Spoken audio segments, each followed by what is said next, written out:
For centuries, the Shinobi world has treated reincarnation as a spiritual inheritance, a mystical burden passed from one era to the next. But when we strip away the myth and examine the raw system behavior, a different pattern emerges. We aren't looking at souls drifting through a karmic cycle.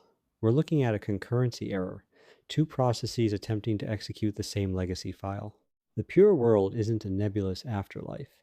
In this audit, we classify it as the Otsutsuki Cloud Server, a vast repository of legacy data that has been leaking into the physical world for generations.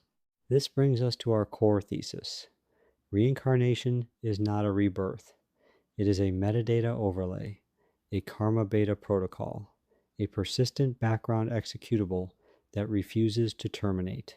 It doesn't rebuild the individual. It tethers a specific frequency to compatible biological hardware. And during the Fourth Great Ninja War, this system encountered its most severe glitch, two versions of the same file running simultaneously. It's time to decompile the destiny of the Shinobi. Welcome back to the archive. To understand the reincarnation glitch, we first need to distinguish the two primary methods of Otsutsuki data persistence. In system terms, the difference is simple. One is a full reinstall, the other is a background patch. A full install, the standard Otsutsuki Karma, performs a total system overwrite. Once extraction reaches 100%, the host's local data is purged. The original user is removed, and the Otsutsuki profile is restored. It is a biological takeover executed at the kernel level. But the Asura and Indra cycle operates differently. It behaves as a patch, a KarmaBeta frequency running as a background process atop the host's existing personality. Naruto and Sasuke aren't replaced. They're augmented by a legacy overlay that nudges their trajectory without erasing their identity. This connection requires a handshake. The frequency doesn't just search for bloodline, it searches for Otsutsuki genome compatibility. Even within the Uchiha or Senju lines, only specific configurations generate the signal strength needed to catch the broadcast from the pure world. This is why the cycle skips generations. Most descendants lack the bandwidth to host the frequency. Only a rare convergence of genetic markers produces hardware capable of running the Indra or Asura data packet. When the hardware isn't up to spec, the frequency remains dormant in the cloud, waiting for a host strong enough to establish a stable link. If the pure world functions as the server, then the DNA of the Uchiha and Senju acts as the local drive. But the KarmaBeta protocol isn't stored in the active genes, the ones that determine appearance or physical traits. It's buried in the so-called junk DNA. These non-coding regions serve as encrypted storage for the Asura and Indra protocols. Dormant files pass down as genetic noise until the correct hardware ID triggers their execution. This is how the KarmaBeta grants administrative privileges. Without erasing the host personality, the patch unlocks deep-level access to the original source code, manifesting as god-tier abilities like Woodstyle or specialized dojutsu. But the file doesn't activate on its own. It requires a trigger.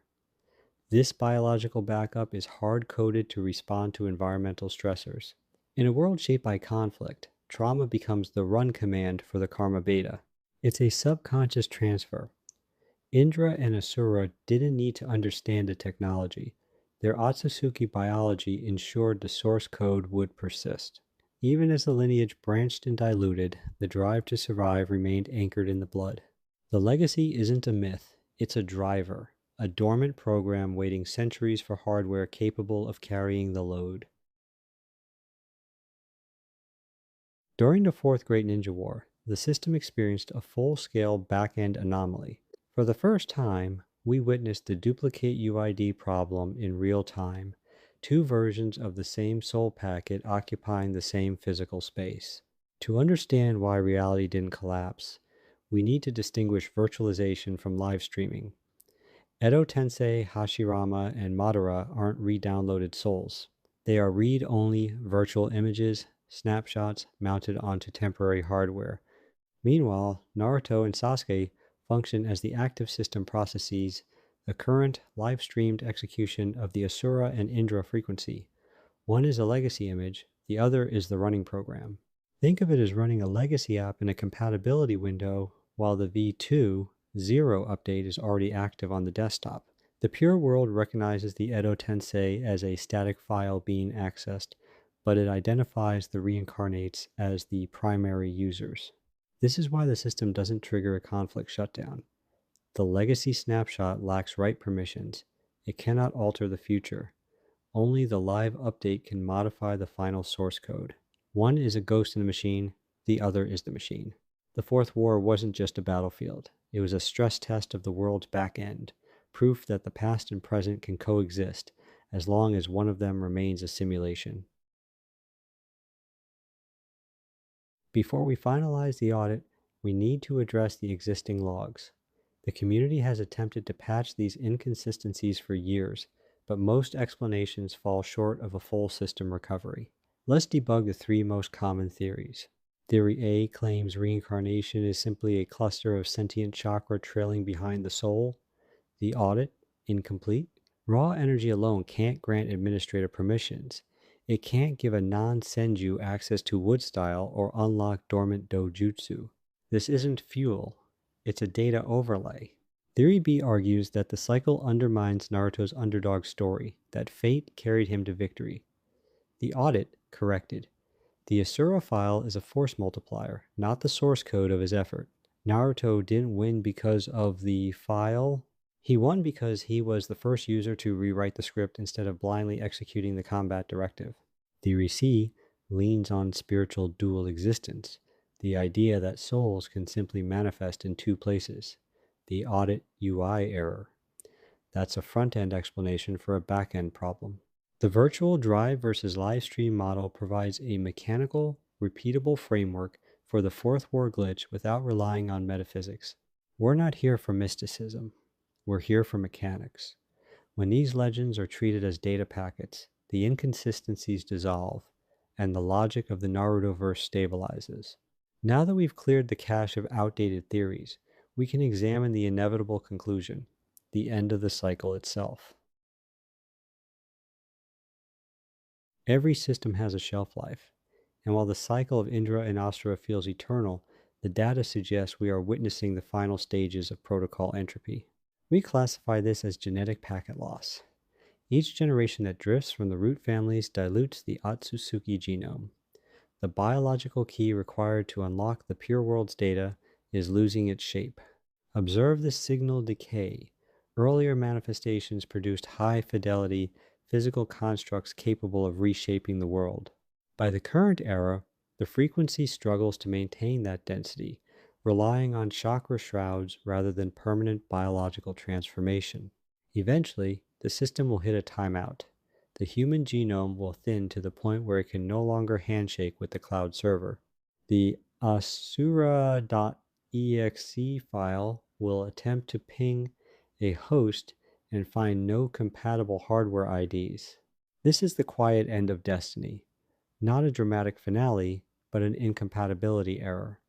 The cycle doesn't end because hatred disappears, it ends because the signal has nowhere left to land. The era of gods is being patched out by the slow, methodical drift of biological entropy. The archive is now offline. We've audited the server, decompiled the DNA, and traced the decay of the signal. And across every layer of the system, the same pattern emerges. The reincarnation cycle was never a divine law. It functioned as a legacy program. For 1,000 years, the world was trapped in a recursive loop, a KarmaBeta protocol attempting to resolve a conflict it was never designed to end. It wasn't destiny. It was a process waiting for hardware capable of carrying the load. Then came the 7th Hokage. Naruto didn't just win a battle, he acted as the global patch. By choosing reconciliation over the combat directive, he manually altered the execution script, breaking the logic that kept the Indra and Asura files alive. He closed the loop. By the time the next generation arrives, the hardware will be too diluted to catch the signal, and the software will have no conflict left to trigger it. The program has reached its end-of-life state. Destiny wasn't defeated. It simply became outdated. The archive is now fully synchronized. The reincarnation protocol has been archived, but the archive remains active and system integrity depends on synchronized user input. Engage the like protocol to amplify the signal.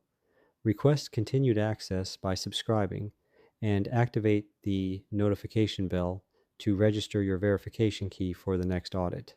Acknowledgement to our root level contributors. Your signatures stabilize the servers and keep the archive online. Secure your channels. The archive is entering standby.